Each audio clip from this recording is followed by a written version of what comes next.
बिस्मिल्लाहिर्रहमानिर्रहीम। अस्सलाम वालेकुम। मैं हूं डॉक्टर मुनव्वर हुसैन। इस वक्त तीन चार बड़े इंपॉर्टेंट इश्यूज हैं जो मैं आपके सामने रखना चाहता हूं और इनका जवाब जॉन मोहम्मद साहब से लेंगे, जो कि नॉन जर्नलिस्ट हैं ईरान के और इस वक्त पाकिस्तान के सोशल मीडिया पे बहुत सरगर्म है। पहला जो इशू मैं उनके सामने रखना चाहता हूं वो ये कि इलान मस्क ने जो ईरानी ऑफिशियल्स हैं उनको ब्लू टिक से महरूम कर दिया है।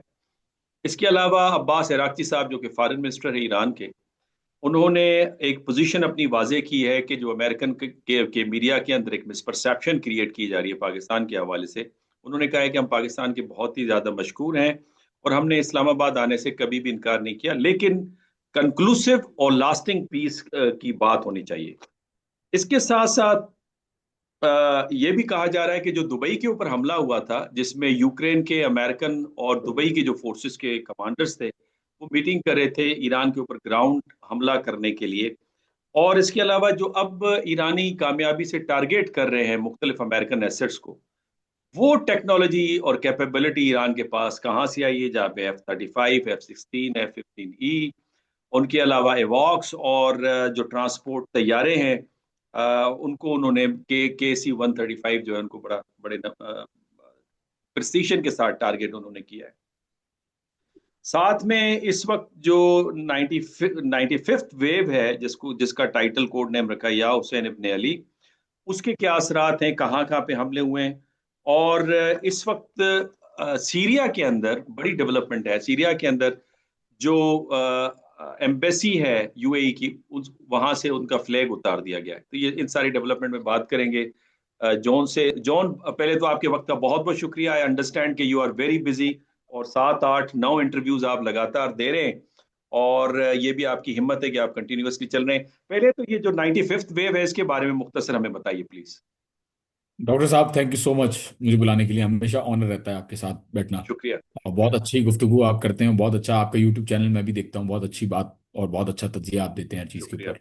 95th वेव की अगर बात करें तो 95th वेव के अंदर अभी जो इन्होंने किया है काम, उसके अंदर जो आपने नाम हुसैन इब्ने अली या हुसैन इब्ने अली जो इसका फ्लैग था, उसके अंडर इन्होंने यूएस आर्मी की हिमार सिस्टम जो बुबियान आइलैंड के ऊपर कुवैत के अंदर थी उसको टारगेट किया, उसको डिस्ट्रॉय किया। यूएस का एक पैट्रियट सिस्टम है नॉर्दर्न बहरीन के अंदर, उसको इन्होंने हिट किया, उसको टारगेट किया, उसको तबाह किया है। असेंबली पॉइंट्स हैं साल्विनी एरिया के अंदर यूएई के अंदर, जिसको जो है जो जहाँ पे सीनियर यूएस कमांडर्स और मिलिट्री एडवाइजर्स भी थे कहा जाता है, उसको टारगेट किया है। फिर आगे ओरेकल जो कंपनी है, अब ये कंपनीज आपने बिल्कुल सही कहा, ना सिर्फ एक्स जो है वो ब्लूटिक हटाता है, मूसवी साहब जो एयरस्पेस कमांडर हैं उनके अकाउंट बार बार बंद करना और ईरान का फ्लैग चेंज करना, यस। ये कॉमन प्रैक्टिस रही है। और इनफैक्ट उनको तो छोड़े, वो तो बहुत ही ऊपर लेवल पे हैं। मुझ जैसा गरीब, मैं, मेरी जो कोई हैसियत नहीं है, मुझे फेसबुक ने जो है प्रोफाइल मेरी बंद कर दी, पुरानी प्रोफाइल। नया पेज खुला अल्हम्दुलिल्लाह तो वो चल रहा है, लेकिन ये सेंसरशिप जो आज़ादी की ढोंग रचा के जो सेंसरशिप करते हैं, तो सबको पता है किसका एजेंडा सर्व कर रहे हैं। तो ओरेकल को इन्होंने, जो आर्टिफिशियल इंटेलिजेंस प्रोवाइड करती थी, ओरेकल के सिस्टम्स इनको बताते थे एग्जैक्टली कि कहाँ कहाँ टारगेटिंग करना। और गाजा के अंदर भी ओरेकल और पैलेंटियर और गूगल, ये तीन कंपनीज जो है वो, गूगल तो खैर गूगल का कम इसमें वो रहा है, लेकिन ओरेकल और पैलेंटियर और एआई की जो कंपनीज हैं, इन्होंने जो है मदद की है इसराइल की डायरेक्टली। और इसके अंदर उन्होंने जो है वो जो जो जो निशाना बनाया, उनको इस वजह से निशाना बनाया क्योंकि अटैक्स जो है वो उनके सपोर्ट के साथ हो रहे हैं। अभी भी मैं आपको बता दूं मुनव्वर साहब, ये वेव चल रही है, इस वक्त भी ये वेव चल रही है, खत्म नहीं हुई है।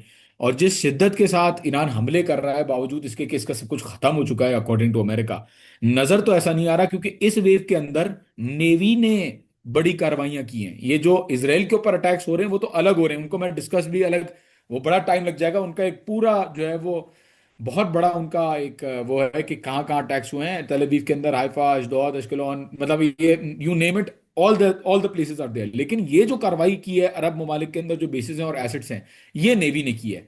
तो नेवी का क्लेम भी जी ट्रम्प का गलत साबित होता है, हर बाकी जो क्लेम्स हैं वो भी गलत साबित होते हैं। और चल रही है अभी भी वेव, तो देखते हैं क्या होता है इसके अंदर। अच्छा जॉन भाई, ये इजरायली एक ऑफिशियल हैं, उन्होंने कहा है कि गूगल से हम आपको ऑब्जर्व कर रहे हैं, आपके बयानात को देख रहे हैं और आपका स्पाउस, आपकी जॉब्स, आपके बिजनेसेस वो हमारे टारगेट के ऊपर आएंगे। इसके साथ प्रेसिडेंट ट्रंप ने भी अपनी स्पीच के अंदर, हालांकि बातचीत का एक कोशिश की जा रही थी लेकिन उनकी स्पीच गैर जरूरी थी, जिसपे उन्होंने कहा कि हम स्टोन एज के ऊपर ले जाएंगे। लेकिन ये हैरानगी की बात है कि F-35, F-15E और फिर A-10 थंडर बोल्ट और KC-135 और E-3 सैनिटरी एवॉक्स जो हैं, और फिर AQ-9, 17 AQ-9 radar. I mean ये प्रिसीशन के साथ ईरानियों ने जो टारगेट करना अभी शुरू किया है, तो कहीं से कोई मदद मिली है? क्योंकि इनिशियल फेज में हम ईरान की ये प्रिसीशन नहीं देख रहे थे, अब हम देख रहे हैं। डॉक्टर साहब, शुरू के 6 दिन अमेरिका और इसराइल ने सबसे ज्यादा हमले किए। कहा जाता है कि 60% हमले उनके शुरू के 6 दिनों के अंदर थे, जिसके अंदर अब आप देखें इतने सारे एयरक्राफ्ट एक साथ आ रहे हैं। और उस वक्त भी ऐसा नहीं कि डिफेंस सिस्टम काम नहीं कर रहा था, उस वक्त भी मैं अपने व्हाट्सएप चैनल के ऊपर, यूट्यूब के ऊपर, फेसबुक के ऊपर हर जगह वीडियोस लगाता था, इंटरसेप्शंस की वीडियोस लगाता था, टारगेटिंग की वीडियोस लगाता था। जो reaper drones, orbiter drones, Hermès जो इन्होंने गिराए, उनकी भी मैंने वीडियोस लगाई। तो ये शुरू दिन से इनके पास सिस्टम था, लेकिन ये बहरहाल निकाल नहीं रहे थे, क्योंकि जाहिर है सिस्टम की एक अपॉर्चुनिटी कॉस्ट होती है उसको निकालने की, क्योंकि वो अगर निकालेंगे, सही वक्त पे नहीं निकाला, उसको डैमेज हो जाए, इतना वैल्यूबल सिस्टम, तो एक वॉर के अंदर टाइम्स में ये एक बड़ा लॉस होगा। तो इसको निकालते ही, जिस वक्त पे हैं वो अपने हिसाब से निकालते हैं, पहली चीज। दूसरा ये कि क्या अपने ने किया या किसी और ने हेल्प किया। देखें, अगर रशिया इनको S-400 दे देता या चाइना इनको डिफेंसिव टेक्नोलॉजी देता, तो जो बमबारी हम लोगों ने तेहरान के अंदर और इस्फहान के अंदर देखी, वो बमबारी हमें नजर नहीं आती। ये जो सिस्टम है, ये लोकलाइज्ड ऑर्गेनिक इंडिजिनस सिस्टम है जो ईरान ने डेवलप किया। और इसकी दलील मैं आपको एक और दे दूं। F-35 जो पहला हिट हुआ था, आप नोटिस करें कि इस्फहान और तेहरान के हमले से पहले हिट हुआ था, राइट। अभी जो दोबारा हिट हो रहे हैं, वो इस्फहान और तेहरान के अंदर जो बमबारी, सिवियर बमबारी की, उसके बाद दोबारा ही हिट हो रहे हैं। तो ऐसा नहीं हो सकता कि रशिया और चाइना थोड़ी देर के लिए सिस्टम को ले लें और फिर थोड़ी देर बाद सिस्टम दे दें। तो ये ईरान ने खुद से बना के, बेचारे, जाहिर है हम यकीन नहीं करते, क्योंकि एक हैरतनाक चीज है कि कैसे उल्टा टेढ़ा, ऊपर नीचे होने वाला जहाज और गायब होने वाला अलादीन का चिराग वाला जहाज जो है, वो किस तरीके से टारगेट कर लिया एक बेचारे मिस्कीन सैंक्शन लगे हुए मुल्क ने, जिसके पास कुछ भी नहीं है। तो यकीन तो नहीं करते, लेकिन नजर ऐसा ही आता है कि इनकी खुद की ही ये खुद साख्ता इनकी टेक्नोलॉजी है, और टेक्नोलॉजी में ये पीछे नहीं है। इनका टॉप 10 में शुमार होता है सैटेलाइट टेक्नोलॉजी में दुनिया भर में। अब जो गूगल कर रहा है, बिल्कुल आपने सही कहा, कर रहा है। और ना सिर्फ ये कर रहे हैं, बल्कि गूगल जो है सैटेलाइट इमेजेस को जो है वो ब्लॉक करता है इसराइल के ऊपर, और मुश्किल होता है डेटा उससे निकलवाना। फिर भी बहुत सारी सैटेलाइट इमेजरी मैंने भी दिखाई, आपने भी दिखाई है, बहुत सारी चीजें सामने आई हैं बाहर से, और हालत बहुत बुरी है वहां पे। तो ये जो डिफेंस सिस्टम है, इसकी बाकायदा वीडियो भी मौजूद है कि कौन सा है ये। S-400 नहीं है, उसकी बैटरी जो है वो सिमिलर नहीं है S-400 के थ्रू। ये जो टनल के अंदर इन्होंने वीडियो बना के दिखाई थी, ये इनका अपना, ना चाइनीज के साथ इसका जो है कंपैरिजन हो सकता है, ना रशियंस के साथ हो सकता है। हाँ, इनडायरेक्ट सपोर्ट बिल्कुल चाइना और रशिया ने हो सकता है किया हो, बनाने में हेल्प की हो सकता है किया हो, लेकिन बनाया ईरान ने खुद है इसको।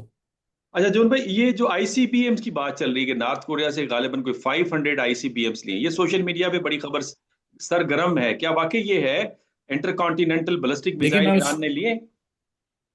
मैं उस शो के अंदर मौजूद था जहां हुसैन बाकरी साहब ने ये बात बोली, मोशे लुकमान के शो में। मोशे लुकमान साहब, he is a very senior journalist, उनके शो में मैंने देखा कि ये बात बोली है। बिल्कुल ये क्लेम तो है, लेकिन जहां तक मैंने कंफर्म किया है, एक ऑफिशियल से मैंने बात की, उन्होंने जो है इस चीज़ के ऊपर कमेंट नहीं दिया मुझे। उन्होंने बोला नहीं, ऐसा नहीं है, लेकिन बहरहाल हो सकता है ऐसा हो, आई डोंट नो, हो सकता है उनको भी नॉलेज ना हो सकता है अच्छा, ये हो जॉन सकता है भाई ना इसके हो। साथ साथ ना ये जो बज़ाहिरन किसी ने जो है। प्लाज्मा वेपन की भी बात की जा रही जी। है, और इलेक्ट्रोमैग्नेट, अब तक उसका इस्तेमाल नहीं हुआ, और कहा जा रहा है कि ईरान इस हद तक जा सकता है अगर टैक्टिकल न्यूक्लियर वेपन का इस्तेमाल हुआ, प्लाज्मा वेपन्स। देखें, नौर साहब, मैं इसके ऊपर अब मैं कैसे, जो मेरी असेसमेंट है वो कैसे शेयर करूं। ईरान के पास ऐसी टेक्नोलॉजीज हैं कि उनको न्यूक्लियर वेपन यूज करने की जरूरत नहीं पड़ेगी। जरूरत नहीं है, बस ठीक है, वो इतना टनेज काफी के है मेरे हिसाब से ख्याल में जॉन भाई। जी। हाँ, जी। मेरा ख्याल है इतना काफी है, उसको ज्यादा हम वो नहीं करते। लास्ट क्वेश्चन जॉन भाई, ये बताइएगा कि पाकिस्तान के साथ जो ईरान की ट्रेड है, वो 300 कंटेनर जाते थे before war, and during war अब ये 400 की तादाद होगी, चावल वगैरह 1 लाख टन का पाकिस्तान को ऑर्डर मिला। साथ में अब्बास इराक्ची साहब ने जो बयान दिया है, जिसके मुताबिक उनका कहना यह है, एक तो उनका बयान यह है कि bridges can be rebuild, but the opportunity to discipline America will not be repeated. एक ये बात की है। दूसरा, उन्होंने पाकिस्तान के हवाले से कहा है कि उनके खिलाफ प्रोपेगेंडा किया जा रहा है, इस्लामाबाद जाने में उनको कोई तरह नहीं है, लेकिन कंक्लूसिव और परमानेंट पीस का होना चाहिए, और अमेरिकन शराइत हमें नाकाबिले कबूल है। इस पे थोड़ा अपना कमेंट्स दे दीजिएगा। देखें, बिल्कुल इसमें कोई दो राय नहीं है। ये सिर्फ दर्द जो हो रहा है वो मोदी की जो बिठाई हुई जो डिक्टेटरशिप है इंडिया के अंदर, सिर्फ उनकी तरफ से दर्द महसूस हो रहा है कि पाकिस्तान क्यों इतनी एफर्ट्स कर रहा है। और पाकिस्तान के एफर्ट्स को रिकग्नाइज इराक़ी साहब ने कर लिया है, लेकिन एट द सेम टाइम मुज़ाकरात जो है वो अमेरिका के साथ डायरेक्टली नहीं हो रहे। एट द सेम टाइम कोई भी हल होता है तो वो परमानेंट और लास्टिंग हो।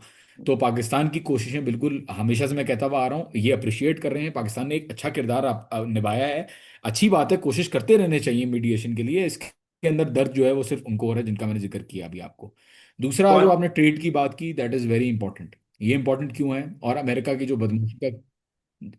जो बदमाशी का कॉन्टेक्स्ट है कि अमेरिका इस खत्ते के अंदर बदमाशी करके किसी मुल्क को कहता है ये नहीं करो, किसी मुल्क को कहता है वो नहीं करो। अब देखें, मुझे लगता है कि इस जंग के बाद पाइपलाइन भी बन सकती है, मुझे लगता है कि तेल भी एक्सचेंज हो सकता है, मुझे लगता है कि बहुत अच्छा यहाँ पे पूरा सिक्योरिटी और इकोनॉमिक ब्लॉक, पूरे जो Saudi Arab, Turkiye, Pakistan, China, Russia, Iran, Qatar, ये मिलके मुझे लगता है कि कुछ ना कुछ कर सकते हैं। ख्वाब देखा जा सकता है, पहले तो ये ख्वाब भी मुमकिन नहीं था। तो बिल्कुल ईरान की जंग जो है, मैं भी इस नज़र से देखता हूँ कि ये सिर्फ उनकी अपनी जंग नहीं है, तो हमारे सबके ऊपर जो है वो फेवर है कि ईरान इस तरीके से लड़ रहा है एक बुली के साथ। एक एक एक एक अपना रोब और दबदबा जो उसने रीजन में बिठाया हुआ था उसके। और मेरे ख्याल में तो अरब ममालिक के लिए भी ये अच्छा है, क्योंकि देखिए ना, मोहम्मद बिन सलमान के लिए जो कमेंट्स किए जाते हैं, नाजिबा अल्फाज यूज़ किए, उसके बाद तो इनको नहीं नहीं आया, कोई स्टेटमेंट नहीं आया, कोई तो नज़र आता है कि ये भी बेचारे दबाव में हैं। तो इनको भी मेरे ख्याल में ईरान जो कर रहा है अच्छा है। ये पूरा खत्ता जो है वो आज़ाद हो जाएगा। सर लास्ट कमेंट आपका चाहिए इस बात के ऊपर कि आपने बिल्कुल सही फरमाया कि इकोनॉमिक कनेक्टिविटी का जो है सिलसिला वो शुरू होगा क्या? नए पीस टॉक्स जो है अनकरा और दोहा में उसकी पॉसिबिलिटी है जिसमें पाकिस्तान और तुर्की और इजिप्ट मिलके कोशिश डालें? रीजनल लेवल पे yes, there is a possibility. Global level पे, मतलब अमेरिका को इंक्लूड करते हुए, नो, मुझे नहीं लगता कि कोई पॉसिबिलिटी है। अमेरिका के साथ जो हालात मुझे लग रहे हैं, कोई भी प्रैक्टिकल स्टेप दिखाए बगैर डॉक्टर साहब, मुझे नहीं लगता कि ईरान जो है वो राजी होगा।